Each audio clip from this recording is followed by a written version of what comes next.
Welcome, guys. Welcome to Your Mom It's a Podcast. The following is a conversation with Julian. With him, we will discuss, of course, Bitcoin and the new American dream. If you like the content, please subscribe to the channel, hit the like button, stay till the end. Have fun. Let's go. Well, you're super tall. It's the first guest I have so far in the studio, that's taller than me, and I had to adjust the shot to make sure I can actually fit you in the screen. Yeah, not something I'm proud of. You got to adjust the shots to get me in the screen. We're measuring it in dollars, right? We're operating on a system that is designed to devalue the actual base currency, right? So going back to the devaluation of time. So this is where, like for me, I became passionate about Bitcoin because I said, this is just not right. You know, the ideals that my family came over to the United States with were the right ideas. Work hard, provide value, be able to provide for your family, right? And after my research and viewing and understanding of Bitcoin, Bitcoin allows me to return to those ideals that my family came over here with.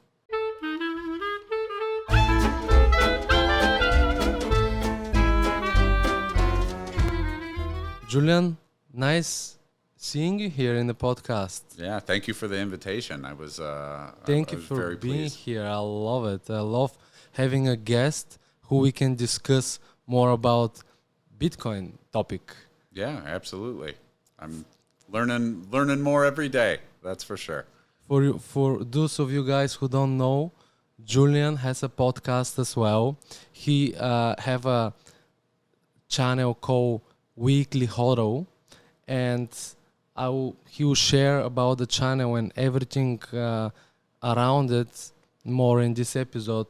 Yeah, thank you. Yeah, the show is primarily just to kind of document Bitcoin adoption on a weekly basis.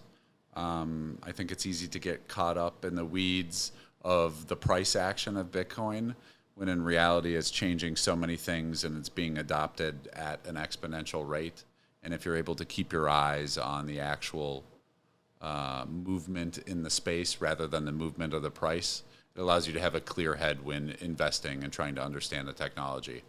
And I've also been so lucky as to have on some really incredible guests over the last couple months. And that's been a joy to kind of hear some expert opinions.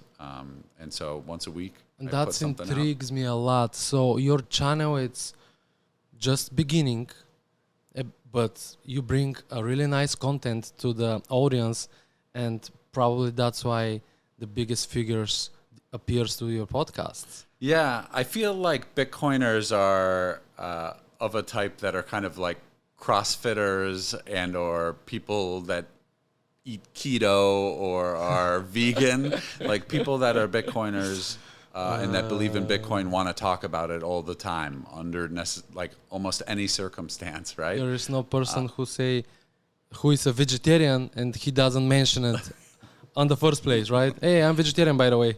Yeah, exactly, right? And I think the common factor there is that, you know, all of those types of people believe that that path is a path that is good for everybody, and that everybody should, generally speaking, you know, choose whether or not they want to go down that path. But the first thing is getting educated on it and understanding it. And so a lot of people feel like it's their role to help educate people on it. And so I've been lucky enough to basically just, reach out to these people, and most of them are just so kind with their time to say, hey, listen, we think that this is something good for humanity. And if you have an audience of one person all the way to 100,000 people, we're willing to kind of help you on your journey to help the world on this journey of kind of a better, more hopeful path. I love it. I love it so much. And that's why you're here, because my audience probably doesn't know much about Bitcoin. Yeah. And I'm passionate about it. Yeah. It's, for me, it's like a religion. It's like code. It's something that I dream and I live with it. It's like a lifestyle. And I'm glad that you're here, so my audience can hear more about Bitcoin from a first place. Yeah, absolutely. I mean, that's how we got to know each other, right? Yeah. We first met at... And that's how we met each other. Yeah. In Chicago, there is a BitDevs conference happening every month. Is it the first Thursday of the... Second Thursday of every month. Second Thursday of every month. Yeah, and it's a great place to kind of network with other like-minded individuals and kind of, again, keep up with what's going on in the space and the development, and to make sure that your investment, if you're investing, that your investment thesis is kind of solid in its grounding. And for me, I started my podcast in 2017. I first heard about Bitcoin. I had a buddy who had a friend who sent him some Bitcoin. He didn't really know much about it. He just, had some Bitcoin, and, price ran up, and he was telling everybody about, this Bitcoin that he had, and the price is going up on it. And, I kind of paid attention to it a little bit, and I threw it on my stock tracker, just to watch its movement and try to better understand it through its volatility and how it moves. And I watched that big run up to about $19,000 in 2017. 2017, yes, December or something was the big crash. Yeah, and I had always said to myself when that happened, I said, you know what? I think, I'm going to keep watching this thing, and if it ever comes back down to 4,500, something like that, I would consider buying some Bitcoin. And I left it on my tracker. Didn't hear much people talk about it anymore. The price started to crash. It kind of went off the news. Now we know that as a time to accumulate. Yeah, it's time to accumulate and work hard. And start saving again. But, 2020 rolled around. The pandemic began. Early stages, I was kind of aware of what was going on and sensitive to the subject, and saw the stock market kind of doing, moving its way down. And I started kind of researching. I hadn't really done a lot of research on investing at all or anything like that. And I started watching YouTube videos and trying to understand what a balanced portfolio looks like. And, watched a ton of videos. And then we had the big dump in March, I think March 27th, March 30th, or March 28th or something like that. I remember. You're talking about the first dump of the pandemic when it hit. When it hit rock bottom. Yes. And my family is, my father is Lebanese. So I come from a family that put a high value on working hard and saving, and I always thought that was the way to prosperity, Yeah. And my family owns restaurants. So they own 9 restaurants in Northeast Ohio called Yours Truly. And it's been in the family now for, I believe, over 40 years, 87. So you guys have a restaurant chain? Yeah. So it's all family owned. And is it Middle East food kitchen? No, so there is some Middle Eastern influence, but it's not Middle Eastern food. It's more like an American-style diner. Open up early in the morning for breakfast. Oh my gosh, I love this diner. Yeah, that's so good. It's so good. I wish there was better places here in Chicago. I will show you one. I'll show you one. It's next door. We can go eat that. Perfect. We're gonna go. But yeah, so mom and pop style diner. What they really bring to the table is just the hospitality that the Middle Eastern culture is known for. They never really understood why it was so successful, and not until I got to travel to Lebanon a couple times did I realize that, the real hospitality. Yeah. Is it southern? No, it's. I feel like it's more than southern. I mean, it's literally, come back.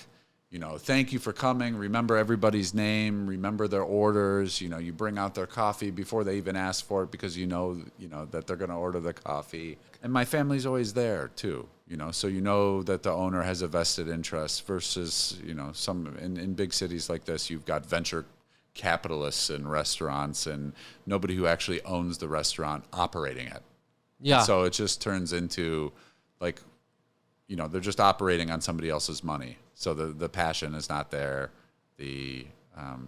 So anyways, grew up kind of in that situation, and that I always thought that work hard, save money, and that'll get you to where you need to be. I went to school. I was a Division I athlete. Played football at Bowling Green State University. Ran into some issues with grades and things like that. Had to put that aside and concentrate on school.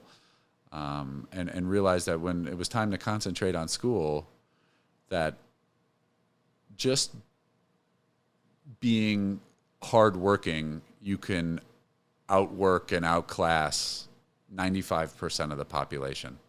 Yeah. You can be an A+ student when you're graded on a curve for just putting in a little effort, because the rest of the world doesn't like to give effort. I understand your point. I know what you mean. But also you have to have the vision of why you're doing it. Yeah. Because at some point, that's what happened in 2020. We had the vision of saving the money, making the bank, of working hard, and now we're seeing our money in the bank are not our money. They are being eaten by inflation. Yeah. We have no control over everything. Like the whole system we thought we live in and is the happy society. All of a sudden, after the 27th of March, it turned out the time I put in this is not worth it, I believe, because the money I try to get from this are not mine. Yeah. So that put me on the realization of I don't want to work for money. I want to work for something I like to do. I want to do something. Yeah. And is that how your podcast came? Like you just got into the Bitcoin rabbit hole and you realize I love talking about it. I love thinking and reading about it. That's why I'm going to start. Yeah. So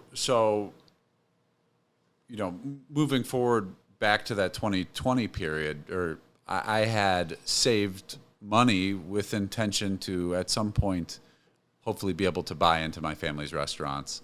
And honestly, after some discussions here and there, it didn't seem like the path was very clear to me. So when the opportunity came, 2020, everything kind of crashed. I didn't think that the world was ending. I thought that we were just going through a tough period of time. And I thought that there was an over kind of correction in stocks and everything. So I bought into some stocks here and there, and also bought my first Bitcoin. Nice. Yeah. And so I buy Bitcoin. It goes from, I think I bought it at 4,000, something like that. So when our guest is saying that he bought his first Bitcoin, that doesn't mean he bought one entire Bitcoin. You can buy a fraction of Bitcoin and say, I have a Bitcoin. You can own a 0.1 part of the Bitcoin, right? Yeah. So Bitcoin is divisible to 100 millionth of a Bitcoin, which is the smallest denomination, called a Satoshi, right? But for this purpose, I did buy a full Bitcoin. Nice. I said, I buy a Bitcoin, and quickly it appreciates, right, as things start to bounce back, like the rest of the market. And I watch it go to 5,000, 6,000, 7,000, 8,000, 9,000, and I'm like, I'm out. Oh my gosh. I sell my Bitcoin, okay? And I'm like, boom, made over 100, You came for the money. Yeah. That's how we all end up being here. Absolutely. So I sell my Bitcoin. I have no Bitcoin, but I've doubled my money. I've got $9,000 sitting in my, at this point, like Robinhood account, right? Which now I know better than to kind of like buy at Robinhood and keep my Bitcoin on an exchange, which we can get into further down the way. And then I watch it go to 10, 11, 12. How did you feel? How did you feel about that? So, no, and how I felt about it is I'm like, I need to educate myself more. I'm like, what is this? I'm like, okay, I don't know what it is. At first, I bought in purely for speculation. I said, all right, I got to start watching YouTube videos. So that's my primary way that I get information on things that I don't know about. And so I start watching YouTube videos about it. I think I ran into like Anthony Pompliano, started watching some of his videos, start hearing about a book called The Bitcoin Standard that people are frequently referencing as a good starting point to read. And you are too? You are recommending it to our Yeah, guests? of course. Of course. The Bitcoin Standard is a great place to begin. A fellow Lebanese gentleman by the name of Saifuddin Ammous. He's since come out with a second book called The Fiat Standard, which I'm currently getting through right now. You know, I watch these videos, I read the Bitcoin Standard, I read the original white paper from Satoshi Nakamoto, and it changes my mind about the way things are kind of running, right? Like, I mean, it kind of exposes the system that we're currently living in, and the reason for the boom and bust cycles. And it paints a picture of a world where your value or your efforts and money is simply just a description of more or less energy, right? So your money is just something that you're given that represents your productive value to society. And you're given that in exchange for your time or a product that you've created or knowledge or whatever that might be. And the key component of that money is the energy behind. Is the energy behind it, and that energy is the same energy 5 years down the road, 10 years down the road, and it paints a picture that something like inflation that is essentially devaluing, especially monetary inflation, right, or debasement of a currency when we print money, that is devaluing your time and your effort. So they're stealing your time, your energy. Yeah. So basically what you're saying is you're saving your energy from your early 20s of your hard work into Bitcoin, and when you are old enough, you have your energy collected from your young ages, basically. Yeah, I had a friend who, and he wasn't even speaking about Bitcoin, but he said that his expectation of money, he says, I'm just a plumber. You know, I work on toilets all day. Okay. And my expectation, or what I think money should be, is that, you know, I'm getting older and at some point I need to retire. And I won't want to know or need to know that my efforts to fix a toilet today, in my old age, when I can't get on my knees to fix my own toilet, that I can pay somebody the same amount of money, however that might be denominated, to have my toilet fixed tomorrow. And that kind of resonated with me, you know, just from a standpoint of, you know, the money needs to hold its value over time and space. And if it's not doing that, it's not the right money. So with going into the Bitcoin and trying to read more about it, you have to understand what is money first. Yes. Yep. You have to understand where money comes from and where money comes from. Like, can you explain to our listeners more about it? Yeah. So I wouldn't. Again, I don't think that I'm necessarily an expert in anything, but my fiat job at this point. So this is just a passion for me. But you know, money, and again, this journey of kind of learning about Bitcoin takes you down all these different paths. You know, what is money? What is inflation? What is economics? You know, yes. What is value? It makes you kind of rethink everything, because we're born into a system. You know, whether you're Bulgarian, whether you're Lebanese. Right now, the Lebanese currency is devaluing at an incredible rate, 80 to 90% inflation. But you're born into this system, and it's all you know. So to rethink it, or to believe that there's a better way, is hard without having a full kind of grasp on things. So this this Bitcoin path takes you down a journey of learning so many different things, right? And all of the good Bitcoin books start off with what's money, Yeah. you know? And they start back all the way back when, we have little indigenous groups that use things like seashells or beads as denomination for value, and the idea that, hey, listen, somebody can, if you had to do everything to provide how you live, it would take forever for you to grow coffee beans so you can have your coffee in the morning, to be an ironsmith to make your Yeti mug or whatever type of mug you have. Yes. To building the wood table that we're working on. It would just be kind of impossible to do everything you need. So the world needed bartering, right? So you have somebody that Gonna do this job. yeah, do this job. I'm going to specialize, right? I'm going to create a table. How about you just make the coffee beans, and then you can trade me coffee beans for a table, or you can trade me, your chickens that you Produce. that you farm or whatever that you grow, for this or that. And then it gets to a point of, yeah, that's all well and good, but what if I want this table, but you don't need chickens? Yeah, I have enough chickens. Yeah, I have enough chickens. I don't need that. But it's like, okay, well, I need this table. So then, you're getting into like three-way trades, like crazy basketball type stuff to be able to kind of accommodate your needs, right? Yes. And so the idea is, hey, let's create some sort of intermediary system, or in this case, a ledger, right? That says you've provided value here. I've provided value here. Let's exchange this value. So a medium of exchange, right?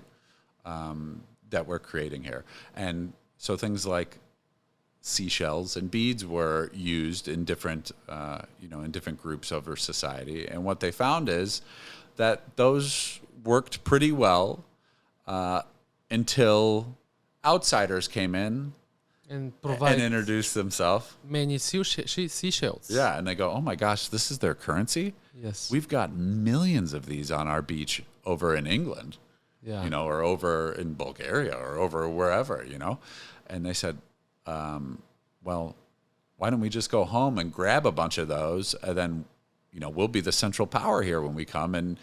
And so that brings in the idea of scarcity, right? So like something, what makes a good money?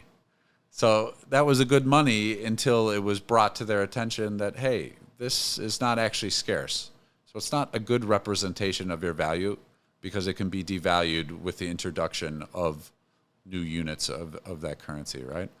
And so over the years, as things transition, the number one thing that was kind of globally recognized as being scarce, hard to produce, limited, somewhat divisible, as in, it doesn't have to be like, there was one society that used giant rocks, Yeah.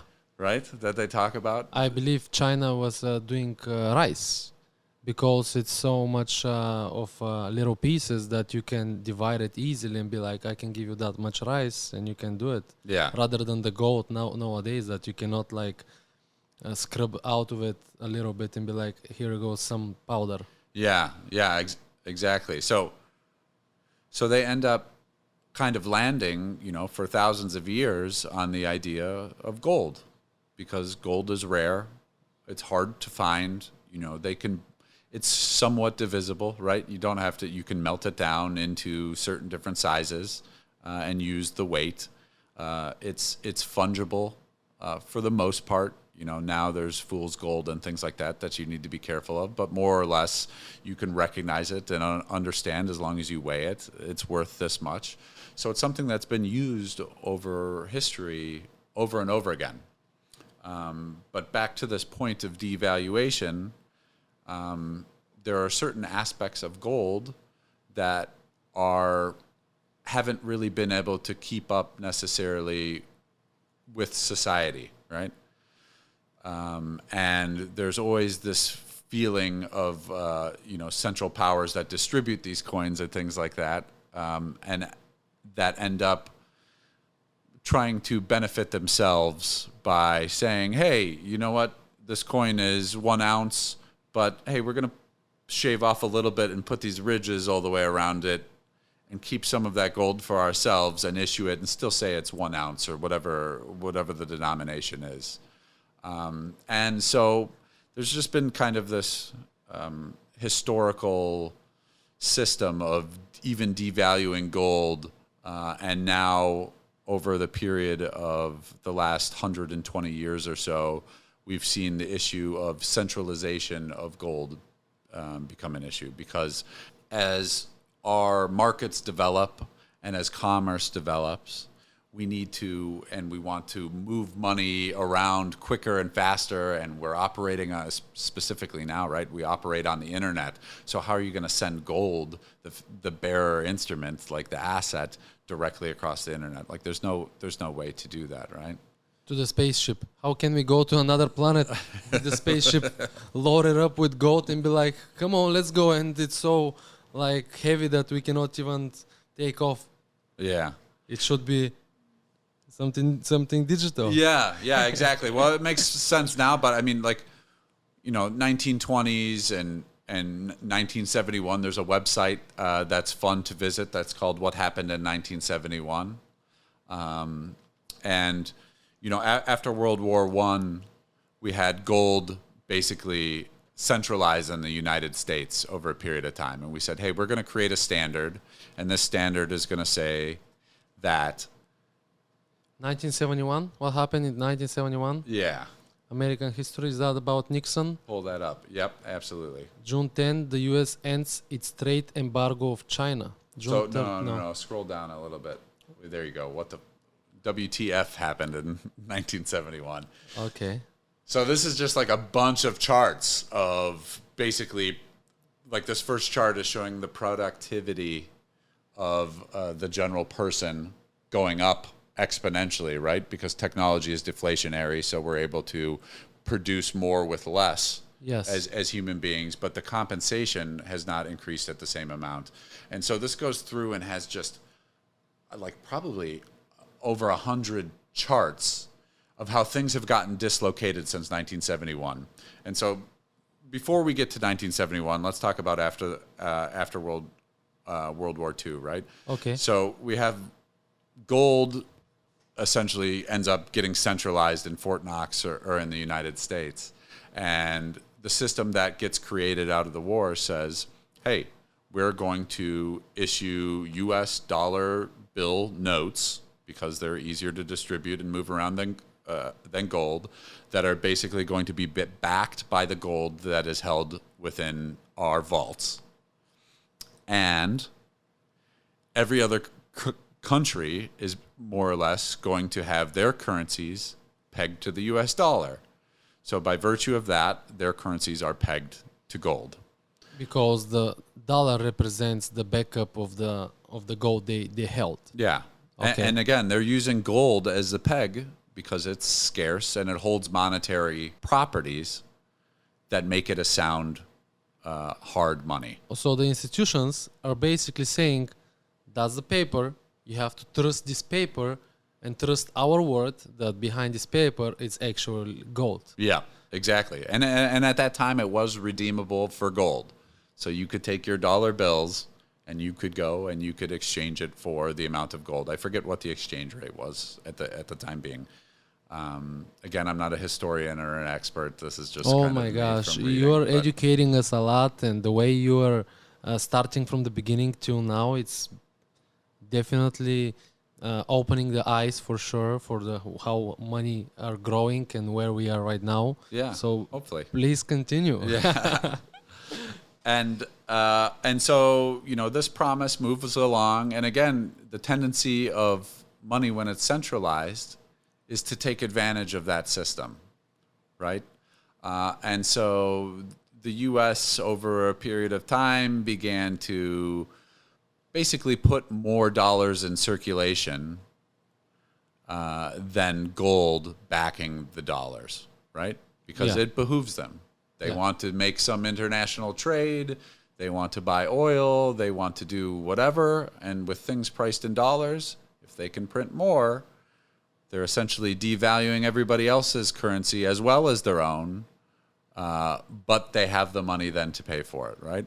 And so countries started to more or less get wind of this. And I think around 1971, France and several other countries started to say, hey, you know what? I don't need your dollars. Give me the gold back. Yeah, give me the gold back. And the U.S. more or less said, Okay.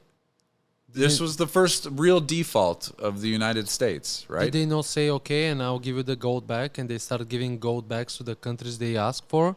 And at some point, Nixon stopped that and say, okay, we already prove you, we have the gold you guys asked for. Yeah. Stop asking for this gold, and now just get the dollars, and let's continue working. Yeah. And so his way of basically not defaulting on their promises, on their paper note promises, was to say, we're detaching from the gold standard. It's no longer redeemable for gold, right? And so now we're about 51 years in. Printing. We're 51 years in, and we have no basis for what our money is really valued at, right? And so all of those charts on WTF, what happened in 1971, show kind of a detachment of value from effort and all these other things, right? And so People being less productive, you mean? no, so I'm saying people are being more productive, but the value they're being issued is not, it does not move at the same rate as the production. Okay. So that first chart we looked at said something like 200 some, we can look at this, right? 246% increase in productivity. And again, if money is just representation of your value and productiveness to society, how come we're now getting half as much compensation as productivity that we're providing for the world? Yeah. Right? Yeah. So there's kind of a dislocation there. And so for me, this was something that kind of, going back to the realization in school that if I work hard, I produce more than 95% of the world. And so, I went and I got my master's, I got a good paying job, I worked hard, I saved, I put away in my 401k, I do everything that I'm supposed to be doing. And feeling like, my parents owned a big house when they were 25, 26, 27 years old. I don't have a house yet. It seems kind of far out of reach. I work harder than them, probably. Yeah, well, I'm never going to say I work harder than my parents, right? Okay, yeah, I guess so. My dad's still working hard to this day. Yeah. They work very hard, right? But just getting further and further away from kind of the American dream, the American ideals that are put out there, that if you work hard, you provide value, you can have a fulfilling life with the things you need to provide for a family here. And so I keep seeing these things kind of like get further and further and further out of reach. And it's a little discouraging, right? But let's say this way. By the time your dad and your parents were your age right now, or 25, they didn't have that many opportunities where to spend the money. They didn't have options to travel much, or that was super extra expensive. That was like just for the rich guys. Yeah. Nowadays, at least in America, the poorest, the lower class, they can afford things that 1,000 years ago kings didn't have. My point is, right now it's a lot of options to spend your money, and you don't save, and that's why you don't focus just on buying a house. Yeah. Because you want to do other things. Well, and I would say, going back to technology kind of being deflationary, that like technology allows for the cost of those things to come closer to zero, right?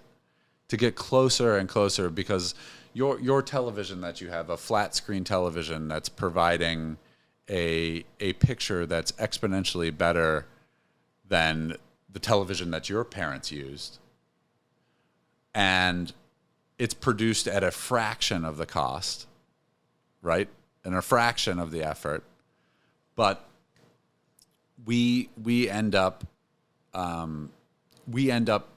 paying more for these things, and it's not a function of, you know, the production being more expensive, right? There's no physical labor going into creating a television. It's all machines. Yeah, it's all machines, right? This technology allows us to produce things. Should be being produced faster, quicker, cheaper.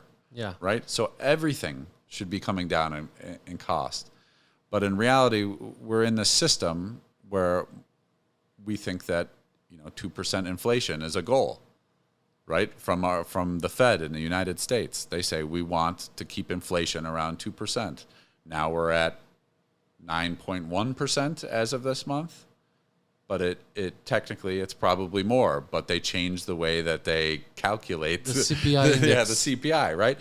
But the amount of money that has been printed, right? Like the true meaning of inflation, the amount of money in circulation, your piece of the pie gets smaller and smaller. So things become more and more expensive, right? So in 1971 or 1980, I think, you know, the average house cost in the United States was around $43,000 for a home. The average home income was around 20,000, I think. 20,000. Yeah. Okay. And so now we're at a place where, you know, housing prices are coming down sharply because we're having quite an unwind begin right now. But, you know, houses were closer to 400,000 on average. Yeah. Yeah. And the average salary in the United States was 60,000. So again, that's another one of those dislocations. Yeah. Of what happened. You know, why are houses, if we can make the wood cheaper, if we can more efficiently build a house, if the technology, everything that goes into making that house is cheaper and more efficient, then why is the house, you know, 10 times more expensive? And why are my wages only 3 times higher? Okay, is it because we're measuring it in dollars or because of the inflation that the currency collapses? Yeah, absolutely. Well, it's because we're measuring it in dollars, right? We're operating on a system that is designed to devalue the actual base currency, right? So going back to the devaluation of time. So this is where, like, for me, I became passionate about Bitcoin because I said, this is just not right. You know, the ideals that my family came over to the United States with were the right ideas. Work hard, provide value, be able to provide for your family, right? And after my research and viewing and understanding of Bitcoin allows me to return to those ideals that my family came over here with. Because there's only 21 million Bitcoin. There's a scarcity. There's scarcity. There's no counterparty risk. So you buy that Bitcoin and you take your Bitcoin off of the exchanges because why? It is a bearer instrument, right? When you say why, what do you mean? Why you are saying we should take the Bitcoin out of the exchanges? Yeah. So you have to think of Bitcoin as money. You know, Bitcoin is the bearer instrument. So if you hold the keys to the wallet, you are the owner of that Bitcoin. Not your keys, not your Bitcoin. That's what we're saying in the Bitcoin community. Absolutely. What I believe, I'm sorry for interrupting you, is there's many platforms selling Bitcoin, or they're saying that they're selling Bitcoin, and when you give them $20,000 as the price of now, they're going to give you a full Bitcoin on their platform. But when you try to withdraw it, they may not be able to send it to you because they don't have a Bitcoin. And that's happening because it's not ETF, it's not an ETF, right? Yeah, so there's certainly there's tools that get developed out there by the financial, by the financial gurus that allow leveraging against the asset. They allow bundling of certain things. There's ETFs. There's not an ETF in the United States for Bitcoin yet. There are In Canada? there is one in Canada. They do have like Bitcoin short ETFs now, which allow you to short Bitcoin, and also Bitcoin futures ETFs, which allow for functions and leverage and all this other stuff, That's right? what I mean, That is futures. issues in the existing system. But Bitcoin itself is a bearer instrument, right? Like you got to think about it like Bitcoin is basically digital gold. And if you own the keys or the combination to the lock, that's your Bitcoin. So by holding your Bitcoin on an exchange, and again, these exchanges are, you don't, unless you look really hard into them, you don't know how they're financed. You don't know what their cash positions are. You don't know what type of risk they're taking. But they currently hold the keys to your Bitcoin when you hold that Bitcoin on an exchange. And so you're counting on them to keep it safe, and you're counting on the promise of them to give you your Bitcoin when you call on them and say, hey, I want this, or I want to sell it, or whatever it might be.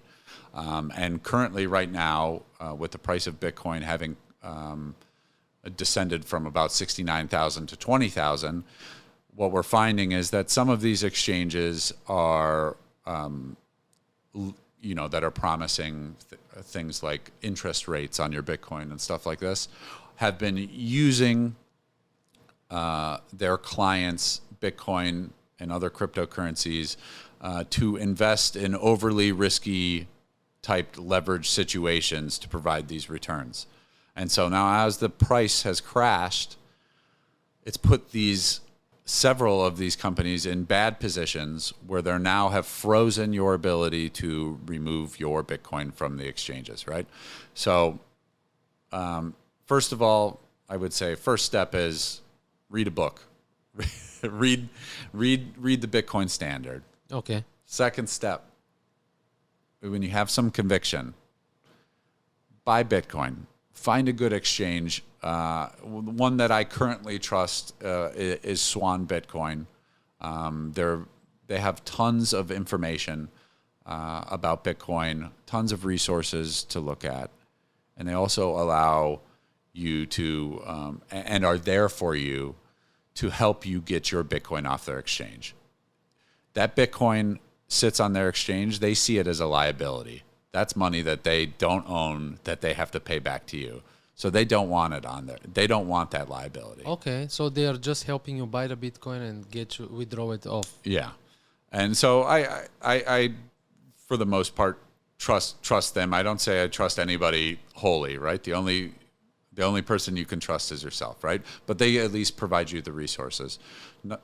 Third step, take your Bitcoin off of the exchange, even if it's just getting it to a digital wallet that you have on your phone that produces your keys in what we call like a hot wallet, and a hot wallet is described as a Bitcoin wallet where your keys or your 24 or 12 word password basically is created on that wallet. So what's the difference between the platform and the hard wallet? What if I have the extension wallet, which is on the exchange on the itself? Browser? Yeah. So like a MetaMask. Oh, I'm not super familiar, honestly, with MetaMask, but an open sourced, you have to look up an open sourced wallet. So for me, it's either Blue Wallet or Moon Wallet, MUUN. And you can create a Bitcoin wallet on there, do a small transaction from the exchange to that wallet to make sure you understand how it works. And again, watch some videos to feel comfortable. It's your money, right? So you don't want to lose, it's your energy. You don't want to just throw your energy out the window because you didn't pay attention.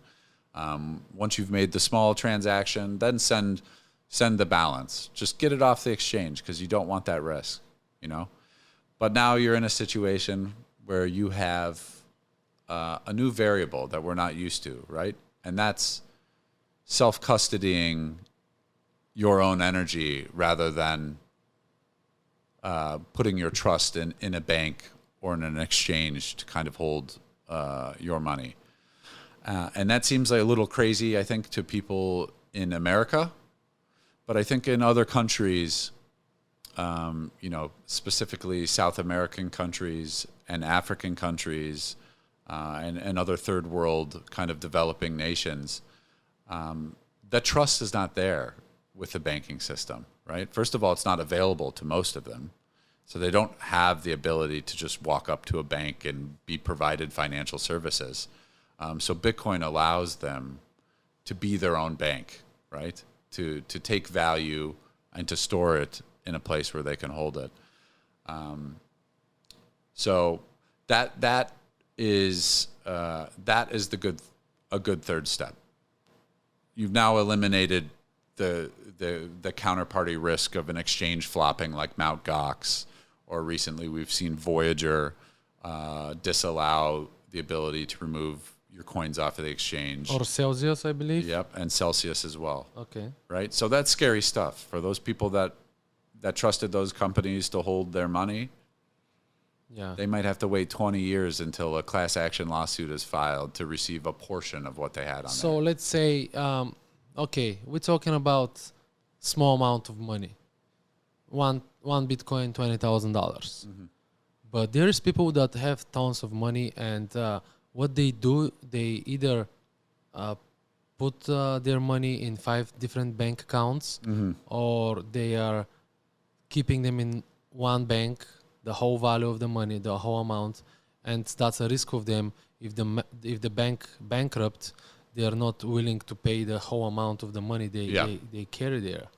So. Yeah, and again, it's not something that's also common here, right? Like we saw the banks have issues in 2008 during the financial crisis, and the government bailed them out, right? And by the government bailing them out, they printed more money, right? They devalued everybody's money to help make those bankers whole. What would you suggest to the people who want to buy Bitcoin instead of having dollars or euro or other currencies in a big bulk, like let's say $1 million of Bitcoin, where they should put it in, how they gonna store it? Should they have it in one ledger? What is your suggestion? So I'm not in that position, right? So this is an evolving thing, right? Because new solutions are getting developed. They are introducing kind of like third parties. I think there's a company called like Casa that does some kind of helping with custody services, right? But before we get there, right, like the fourth or the last step after getting your Bitcoin to a digital wallet is to move over to what we call like a hardware wallet, which is a wallet preferably that produces the keys to a new Bitcoin wallet offline. And so those keys or that private key never actually gets put online, never touches the internet. And you can keep the 12 or 24 word code, again, preferably on metal or somewhere where you know that if you lose that hardware wallet or you lose access to it for some reason, that you always have a backup copy of your Bitcoin code. But you move over to something like that, right? So basically that's your password, and in each computer you go and access your, let's say, email. If you don't know your password and your account name, you cannot have access to your email. But you're saying if I have my phrase, everywhere in every computer I open it, I can access the blockchain and I can see, okay, that's my Bitcoin. It's right there. It's sitting there, and I can have access to it. Yeah. I mean, let's talk about what's going on or what's happening in Ukraine, right?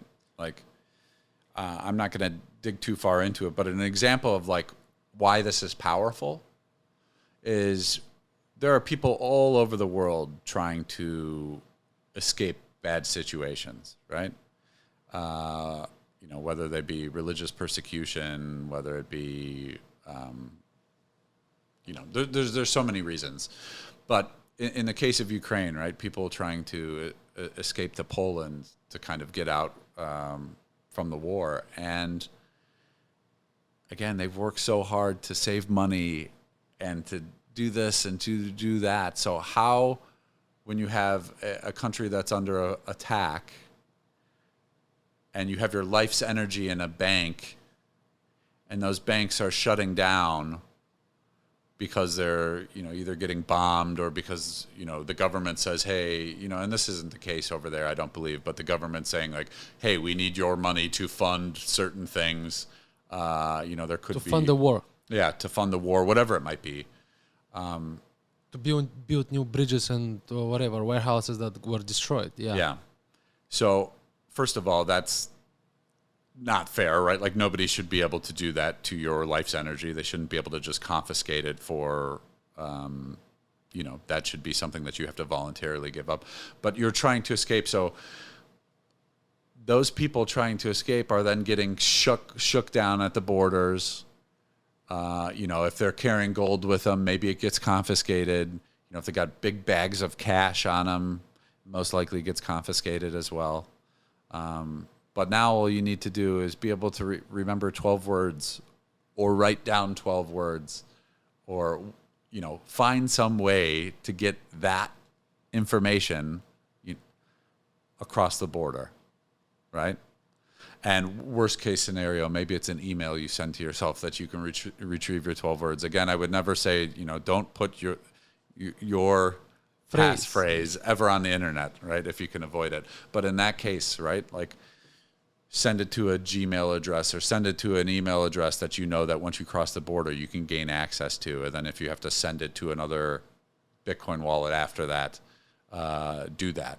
But they're able to bring their wealth with them. This technology helps you move with your wealth. Like basically we're like turtles. Like we're carrying our life in our back. Yeah.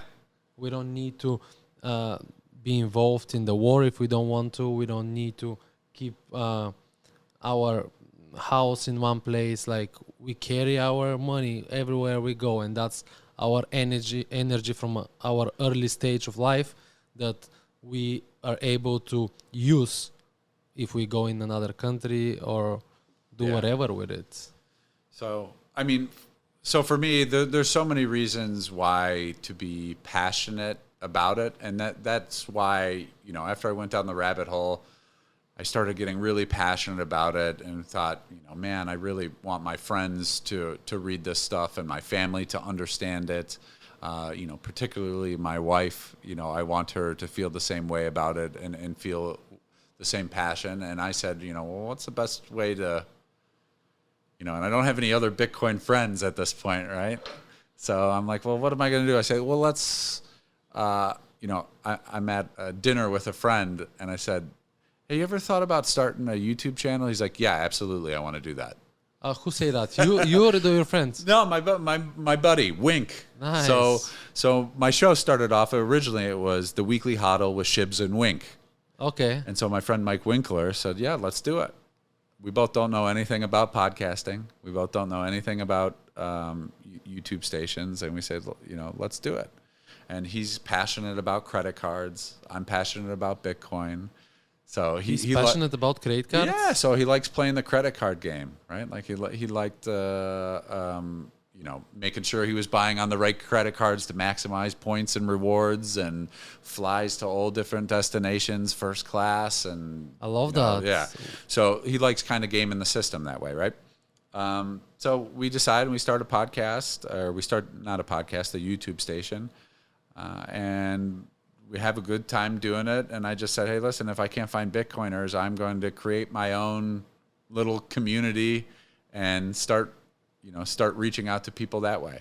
Yeah. And so now it's been about a year and a half or something like that. Wink has since moved on. He had he works for a company called Chime, and they're a financial company, and I don't know if they were getting into Bitcoin or not, but he was saying that they might run into some issue with his,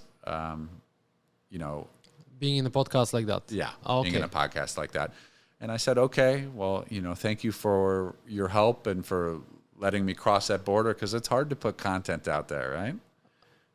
Same with me. I want to say thank you to Elena for helping me starting the podcast. And now all of a sudden I may have to rebrand it and change it since she's not part of it anymore. She want to be a guest. No, I don't think she want to be a host again. But yeah, it's good to have a buddy or a partner in life to push you. Yeah. To be like, hey, why don't you do that? I will help you start. And that's the first kick that you get. And after that, you just have to push yourself and have to do it. Yeah. And now and again, I started it for me and my friends, and I love it. And it's a good way for me to keep an eye again on my investment thesis, or it's turning more into kind of a life thesis of how I think macroeconomy is going to go and how things are going to shape up. And honestly, the more I learn about it, watching countries like El Salvador and the Central African Republic adopt Bitcoin as legal tender, countries that have nothing to lose, that are under that have currencies that are basically controlled by outside governments, saying, hey, we want to opt into an open, decentralized network that everybody is able to join, where our wealth can't be devalued by the decision of an individual, is incredible. And that makes me passionate, and it makes me hopeful that I can go down the path that my parents came here with, of working hard and saving in a money that doesn't get devalued, and watching things like the Lightning Network, which we talked about the other day. So secondary layer networks built on Bitcoin that allow for scaling. It's cool to see what's happening there. Buying a coffee with Bitcoin, it seems to an outsider like, so what's crazy the difference? to do. What's the difference between the layer 1 and layer 2? Layer 1, it's recording every transaction on the block, and you don't want that. You don't want every transaction, let's say you're buying a gum or you're buying a coffee, as you say, to be saved forever in the blockchain. And that's why it's created layer 2, that you eventually can make little transactions many times, which in the speed of light, go through it, and you use the Bitcoin network. Yeah. So from my understanding, right? So the base layer network is deliberately designed, right, to be to choose both security and decentralization, right? There's another component to making Bitcoin available as a world currency, and that third component is scalability, right? But for it to be decentralized and secure, there's been some choices that are made, and one of those choices being that it's not easy to have lots of transactions. I think originally it was like something like 7 transactions a second, right? Which is like way less than the Visa network and all these other networks. So as more people come onto that base layer system, those transactions end up taking longer and longer to process, and they become more expensive as the fees on the Bitcoin blockchain kind of go up. So it's not really scalable as a solution, right? Yeah. So the base layer is designed more or less as a perfect store of value, right? 21 million Bitcoin. If you own 1 Bitcoin, it will always be one of 21 million Bitcoin, right? So nobody can change anything about that. But the second layer solution, something like Lightning Network, allows for the interaction of members between each other. So like between me and you, we can open a channel and we can do 25 back and forth transactions, and those transactions don't clog up the base layer network. But when we decide to finally close that channel, the net difference or the net change of what happened is then sent back to the main chain and closes out that transaction. And you can do this with more than just me and you. We can open this up with multiple people, right? So this allows for that scalability and that instantaneousness, right? We don't have to wait for the next block to be mined, 10 minutes or even longer if you're waiting for fees to go low. Yes. So it's marginal fees, instantaneous transaction back and forth with each other. And this is, and again, it's a bearer instrument, right? So we're sending gold across the world or in between us over this table instantaneously with finality and pure settlement, right? The settlement is over. We don't have to use a credit card system, right? So we're saving on fees as a vendor. You don't have to pay 3%, 4%, 5% fees to Visa, MasterCard, or American Express. You now have the ability to just bring in that value and have it settle. You also don't have to wait 2 weeks for Visa to pay you that money. Yes. Or whatever that wait time is, right? I love that. So Is that the new type of American dream, Bitcoin to succeed? I think that Bitcoin lines up very well with American ideals as far as certain freedoms, right? The freedom to own property, the freedom to have privacy, the freedom to not have your things seized without like due process or without voting, right? So I think it aligns with so many things in American culture and a lot of things that we've kind of given up for convenience over time, right? Like, again, we trust so many things. We put our information out there on the internet all the time, and we don't even consider the ramifications of that because, hey, it lets me buy that pair of shoes faster, at Nordstrom Rack or wherever. Yeah. Right.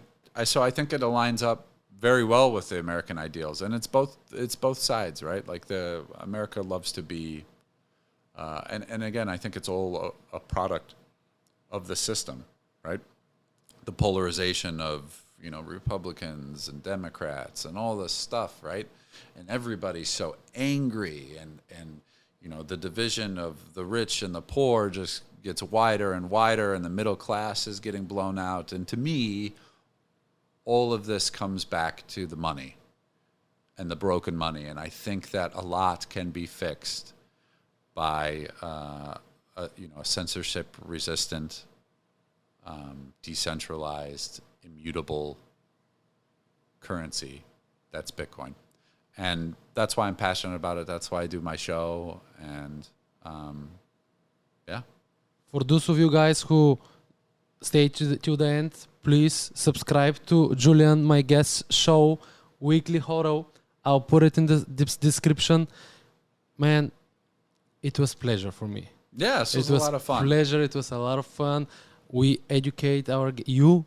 I let you talk because you were describing it the way I couldn't, and I hope everybody listen it and understand it and will buy the first Bitcoin. What would you say about finish how you should buy the Bitcoin? Like, it's a bear market right now. Would you recommend it dollar cost averaging or?